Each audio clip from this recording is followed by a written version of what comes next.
সে নির্দোষ। তার যে ডিএনএ টেস্ট, আসামি যে ভিকটিমের যে ভেজাইনাল সোয়াপের ভিতরে তো বীর্যের উপস্থিতি। 10 দিনের রিমান্ড শেষে আদালতে রামিসা হত্যা মামলার মোড় নিল ভিন্ন দিকে।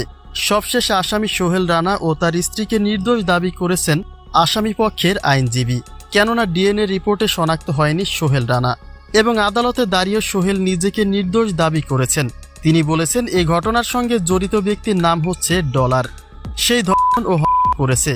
আমি শুধু গুম করার চেষ্টা করেছি 2 লাখ টাকার বিনিময়ে। অতএব সেই শাস্তি যা হয় সেটা আমি মাথা পেতে নিব, তবে ডলারকে আইনের আওতায় আনা হোক।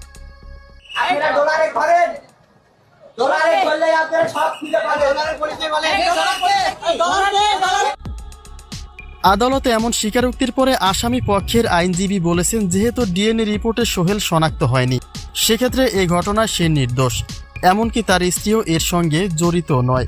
অতএব ঘটনাটি আরও তদন্তের প্রয়োজন।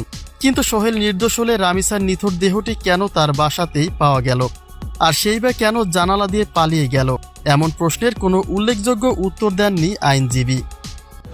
সে নির্দোষ। ভেজাইনাল সোয়াপের ভিতরে তো বীর্যের উপস্থিতি শনাক্ত হয়নি। আসামি নির্দোষ হলে বাসা থেকে কেন গ্রিল কেটে পালাল? সোহেলের এমন স্বীকারোক্তির পরে ভিকটিমের আইনজীবীরা বলেছেন, মামলার বিচার কার্য ভিন্ন দিকে গড়িয়ে দিতেই এখন যাতা বলছে সোহেল।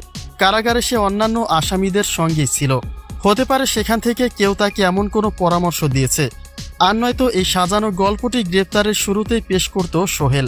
অতএব এসব স্বীকারোক্তি ভিত্তিহীন। ঘটনা সূত্রে জানা যায়, ডিএনএ টেস্টের আগে ভিকটিমের দেহ থেকে আলামত মুছে ফেলা হয়েছে, যার ফলে ডিএনএ রিপোর্টে সোহেল রানা শনাক্ত হয়নি। বলতে গেলে ডিএনএ পরীক্ষায় ছিল বৃথা, কেননা পুলিশ প্রথমেই দেখেছিল যে যথাস্থানে পানি ঢেলে রামিসার শরীর থেকে আলামত মুছে ফেলা হয়েছে। অর্থাৎ এই ঘটনার প্রমাণ মুছে ফেলেই তবেই নিজ বাসা থেকে পালিয়ে যায় ঘাতক সোহেল।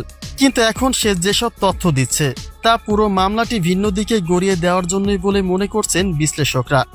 অতএব যত দ্রুত সম্ভব এর বিচার নিশ্চিত করা উচিত।